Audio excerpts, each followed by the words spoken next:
in like near Mile End in Bow, and that is a bunch of luxury flats that people live in. And the other place is Stone Asylum, which is in Dartford, and part of that building is like still NHS mental health like building, and then the other part is luxury flats. And so I didn't know it was that. I just went to see because I wanted to find the place that he's buried, which I had access to thanks to medicine people. But I was walking around, and it's just very big building. There's like a big tower in the middle.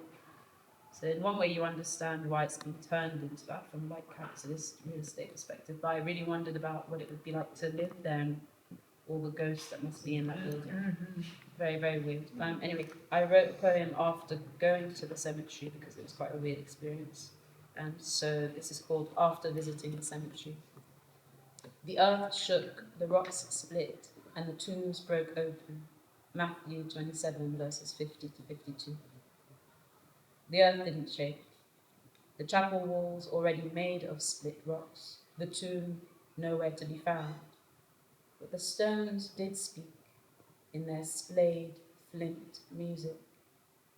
White blotches against black like meteorites tunneling the dark. Blurred X-ray fossil stone surface of gleaming spirits moving through the rock. I press my hand to the wall that Paul might have touched, as if it were a door, as if death were a place the living could visit. Nothing but cold, my hand gone empty, no meeting in the obsidian realm, no retrieval of justice, no accomplice, just the lingering look of the woman with the keys, her searching eyes wanting to unlock the question of my body. After, when I tried to speak to whatever was left of him in that small plot of overgrown weeds and fresh fox shit, all there was nothing. Then a robin landing on a log, the three of us alone.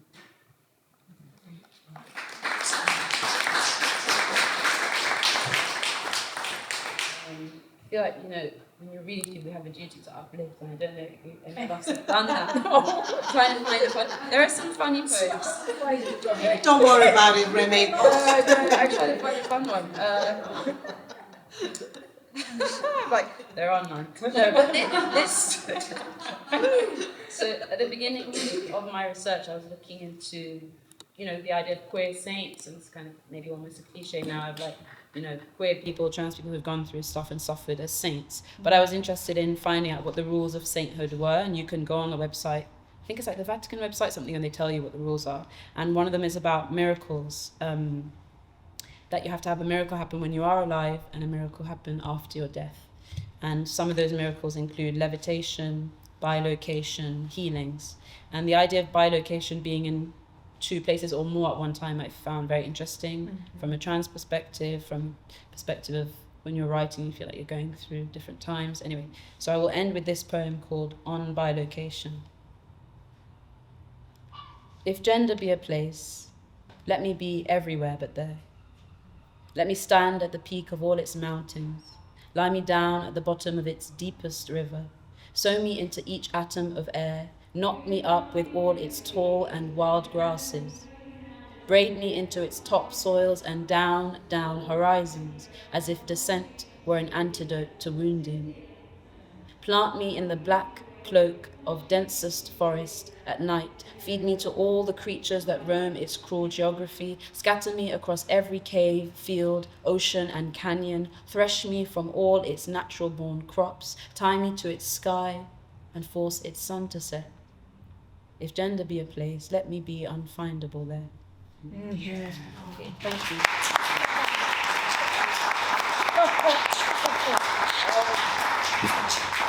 We've got 1 minute. I don't know if we should talk. What should we say? It's been lovely to it's been lovely to share space together and feel the overlaps of things. I don't have any questions that come to mind. I've got a whole page of questions, so you two go first.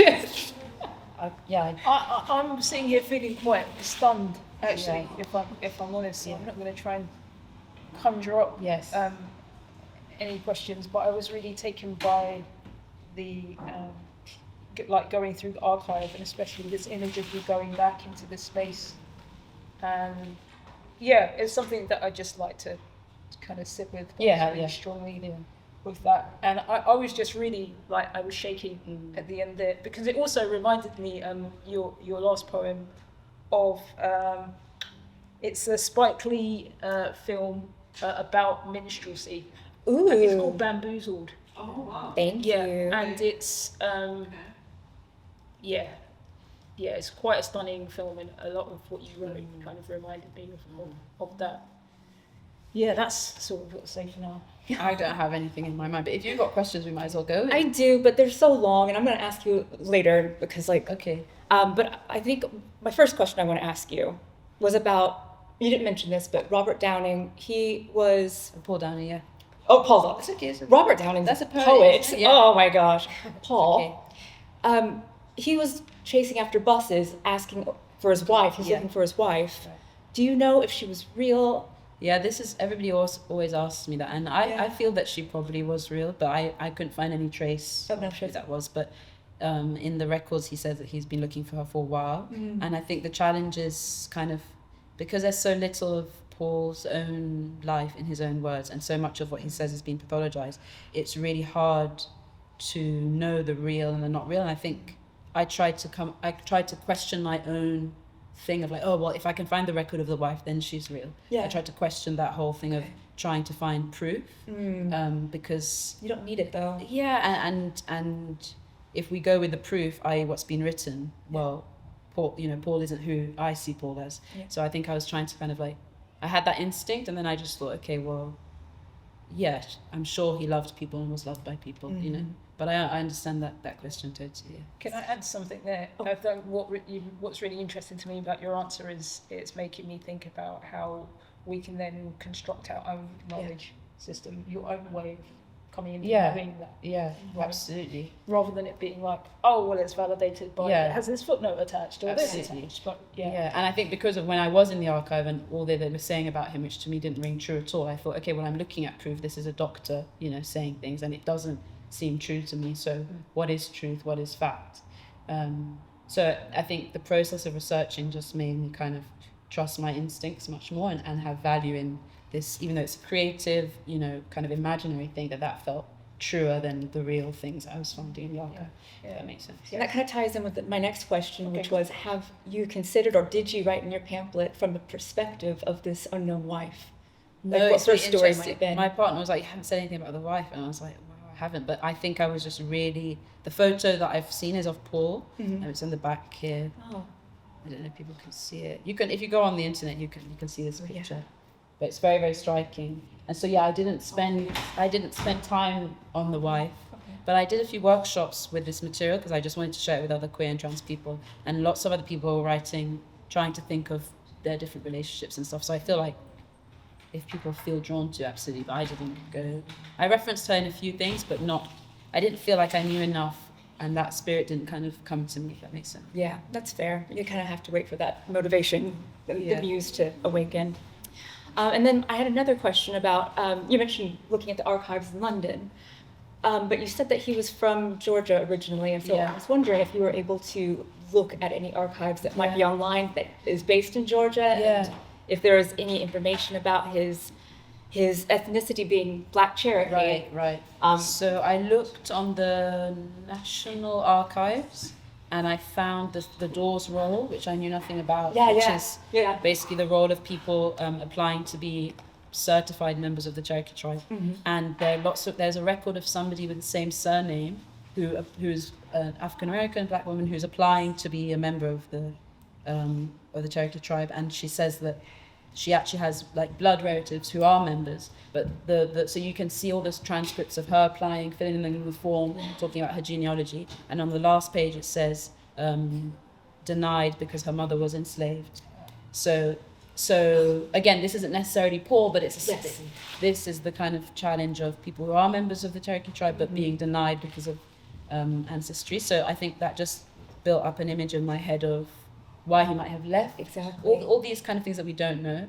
I have to add, like, from a very personal perspective, I'm also Black and Indigenous from America, Oh, wow. or Cherokee, Wow. and I know about the Dawes registration and how same thing. My family ancestry were rejected Right. from being registered as part Native American Right. because of their blackness, and so all I have to go on is family oral Right. ancestry Right. narratives, Yeah. archives.